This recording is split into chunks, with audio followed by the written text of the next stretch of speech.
I have, while we're talking about self-care and hair and all of these things, Please. we've had a few challenges come in for Andrew, me, Pika, and Tabby to do some awesome hairstyling / coloring tips. And I think that's hairstyling tips for every style and color of hair. And Ashley, I know you take your hair very seriously too. I do. So please, let's all weigh in with our hair regimes. Andrew, do you want to kick us off? Sure. Mine is quite simple. I regularly go for haircuts. I go every month to month and a half. And I found the person who cuts my hair perfectly, and I'm very, very happy. And what I do every morning is I have a hot shower. I squeeze dry my hair. I put a little bit of product in it. And then having put the product in my hair, I go like this.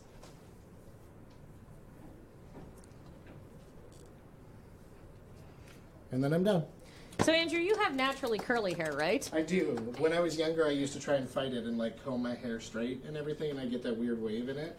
But I very much lean into the curl now. And what hair product do you use? I don't have it here.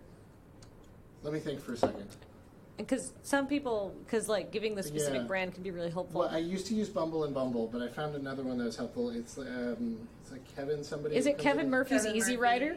It's not Easy Rider, but it's definitely Kevin Murphy. It's one of the other ones. I'm a big fan of Kevin Murphy. Yeah, but they make very good hair products.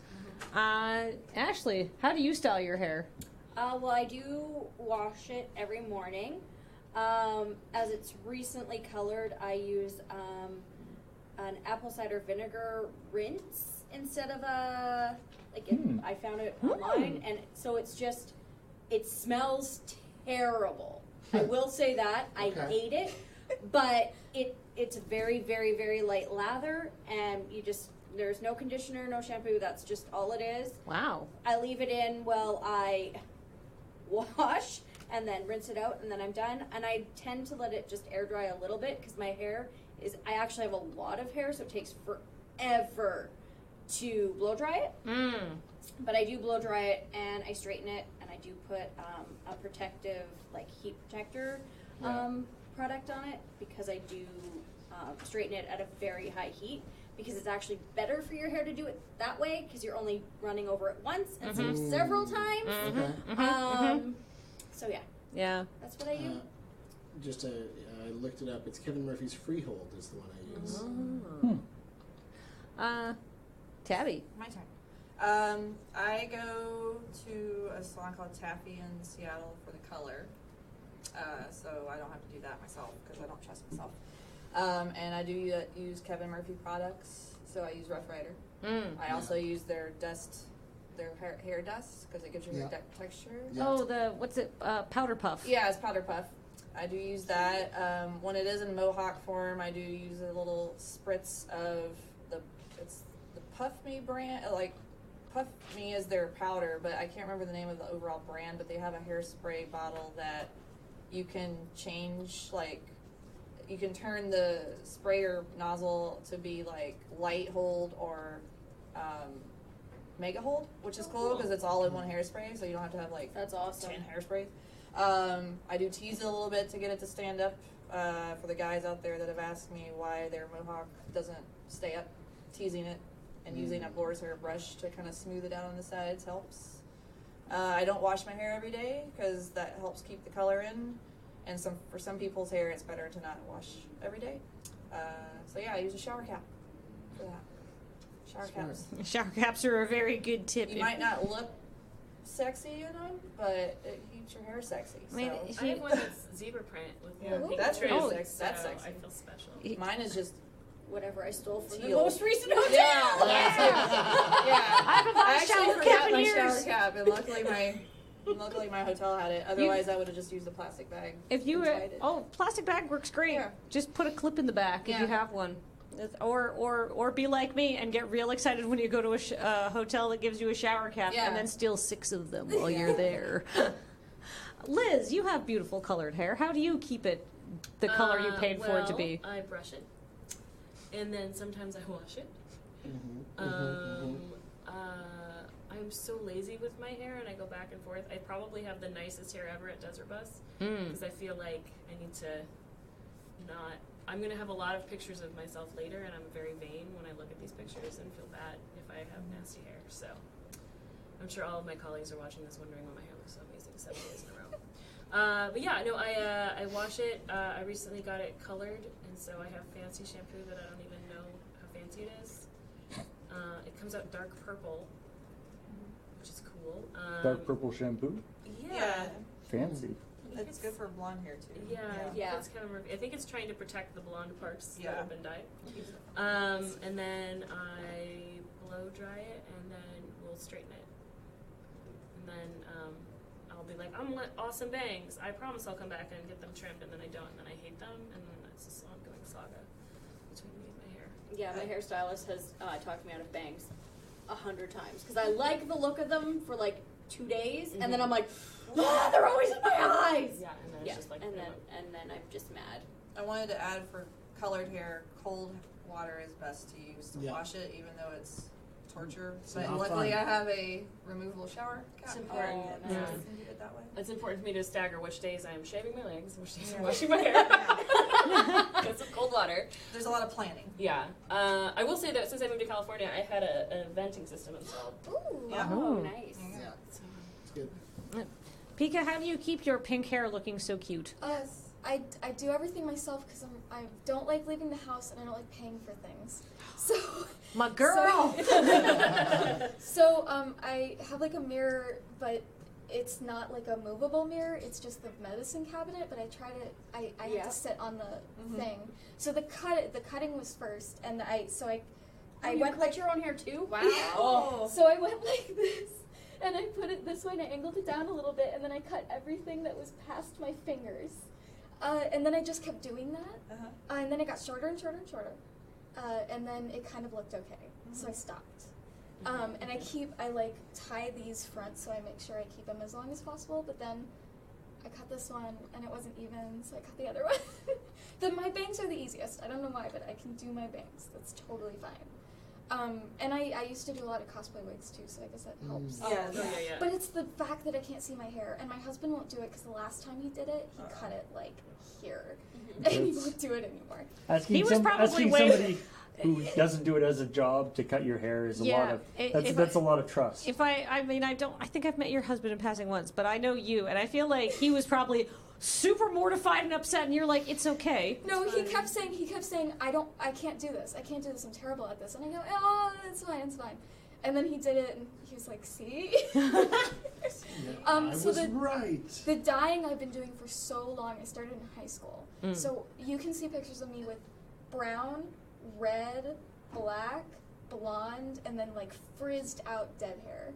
And it's great. But for the pink, I figured it out where I go to Sally's and I get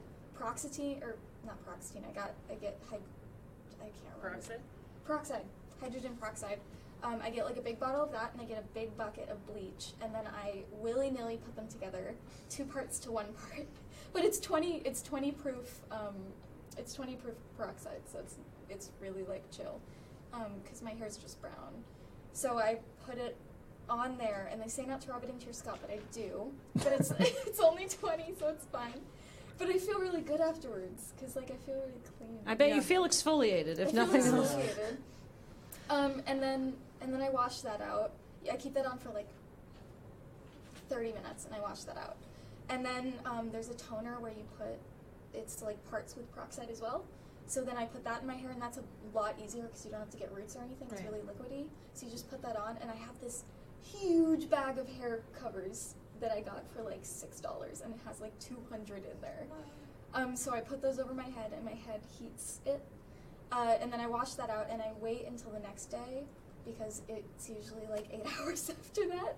And then I mix red because I used to mix pink, but it was really expensive. So now I bought 1 thing of Arctic Fox red dye, and I put like less than a teaspoon, like the teensiest bit, into a bowl of conditioner, and then I put that in my hair, and I put the thing on, and I just keep it in there for like 5 hours, and then I wash it out. There we go. I like that you have like the the trademark Pika pink that you Yeah. get now. Yeah. That, I mean, that's a hardcore hair routine. That's a lot. It's I'm only very once a impressed that you dye your own hair. The other half of that is work from home and never shower. And then shower when you leave the house. Right. And then it'll just stay in your hair. It's fine. Excellent. Paul, do you have any hair care tips? Yeah, I go to a barber named, it's a place called Jimmy's. Yeah. You see does a good, you see the eponymous Jimmy, don't you? Not all the time, but sometimes. Home of the $13 haircut, and it does a real good job. It's the place where you go, the same but shorter, and they're like, Right. yes, we can do this. Recently, I've started getting them to also touch up my beard too, which I found that when I'm doing it myself, I tend to get little you get weird little sort of bits of hair sticking up in odd places. Yeah. I'll go like every day. I'll like see like a little piece of hair sticking out of my beard, and I'll be like, huh, and go snip that off. And then the next day there'll be like a little piece sticking out somewhere else. Snip that off. It's kind of like a topiary system. But I sometimes, and then I sometimes will go to a place here in town called Victory. Which is sort of That's the fancy barber shop. Yeah, it's a sort of higher end men's barber place. I guess it's not strictly men's, but that's sort of their general clientele. When I had an undercut there, I went to go get it shaved there once. And they're they do a real good job, but tends to be. I mean, it's a thing where it's interesting. They're like the what I would call like the hairstylist versus barber thing. Mm-hmm. Like if I go into Victory and I say like, all right, just like a couple inches off, same but shorter. They're like, we're going to need more info than that. Like, do you have pictures? Like, what do you want it to look like? Whereas, like this sort of old school barbershop, sort of for like, especially for men, you can go in and you sort of go, they know basic. It's like, they know basically what you want. I remember not Jimmy's, but there's another barbershop that I went to like when I was a kid, and they had a great sign, or they had like their price thing, which was like $10 or $12 for a haircut, and then get fancy $25. No, I I wish. really like your hair today. Yeah, it's you do the thing where you find something that you like and you kind of go, yeah, this is good.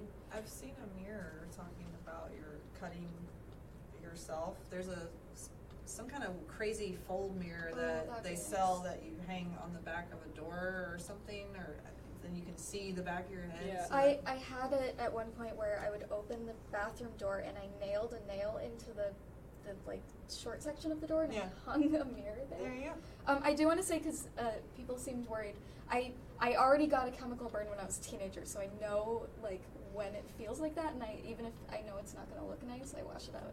Yes. I like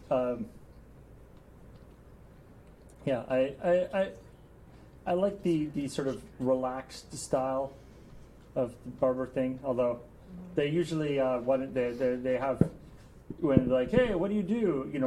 What's your are you just coming back from work or whatever? And then I'm like, there's always that thing where you're like, how deep into this conversation do we want to get? Like, where is this person's